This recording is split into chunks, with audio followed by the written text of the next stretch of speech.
You know how you tell a story about something that happened in your life, but then years later you tell it again and it's different?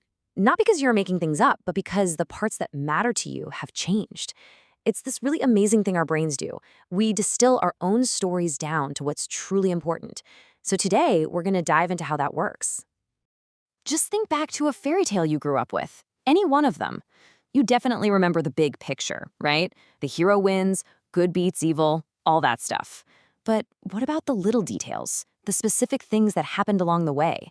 How much of that do you actually remember? All right, to really put this to the test, we're going to look at a classic Korean folktale called Hyungbu and Nolbu. Now, even if you've never heard of it, don't worry. It's the perfect example of this universal thing that happens with our memories. So, what's so great about this story is that anybody who knows it remembers the main point. Hyungbu, the kind brother, gets rewarded, and Nolbu, the greedy, nasty brother, gets punished. Simple good versus evil. But do you remember exactly how evil Nobu was, the specifics?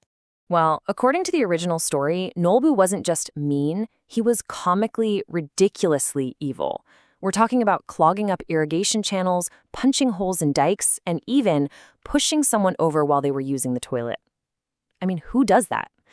The thing is, almost no one remembers these details, and that is exactly the point. And that really gets to the heart of it all. As time passes, our minds just filter out the noise.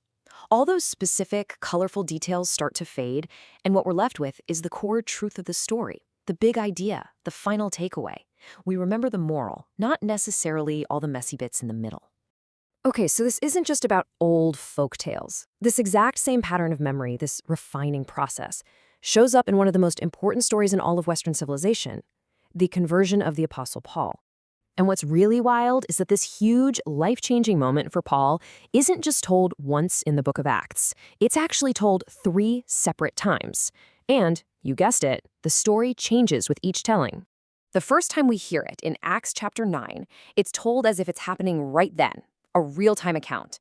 But the other 2 times, in chapters 22 and 26, it's Paul himself, years down the road, telling the story in a courtroom, explaining how that single moment defined the rest of his life. And just like with the folktale, as Paul retells his own personal history, you can literally see the focus shifting. The details he chooses to highlight and the ones he leaves out show us what really ended up mattering to him in the long run. This chart just lays it out so clearly. In that first telling, it's all about the shocking, spectacular miracle, the blinding light, the voice from heaven, being struck blind, the dramatic healing. It's an incredible event. But by the final telling, the healing part is barely a footnote. And Ananias, the man who healed him, he's completely gone from the story. Now, this is so important. It's not like his memory is failing him. He's not just forgetting the details. He is clarifying his purpose. Over years of reflection, he realized that the amazing miracle itself wasn't actually the main point. The story got boiled down to its most powerful, essential truth. So if the story stops being about the miracle, then what does it become? What's the new center of gravity for his story? This right here. This is what the story becomes about. The focus shifts entirely from what happened to him, to what he was called to do. It goes from being a story about a personal miracle to being a story about a global mission. And you can see this powerful pattern emerge. So often, a life-changing testimony starts with a big trigger, some kind of profound event. But over time, the focus naturally moves to the core message that came out of that event. And ultimately, the real story, the one with lasting power, is the result. A life that is demonstrably, visibly transformed. Let me put it another way. The initial event is just the catalyst. It's the spark. But the transformed life? That's the real evidence. That's the fire. The miracle might be a great story to tell at a party, but the transformation is the proof that the story is actually true. Okay, so this brings us to the big payoff. What makes a story truly, deeply convincing? What is the most powerful evidence of belief that a person can offer? Well, this analysis completely reframes the whole idea of what it means to witness or give a testimony. It suggests that the most effective way to share what you believe isn't by arguing about doctrines or theology.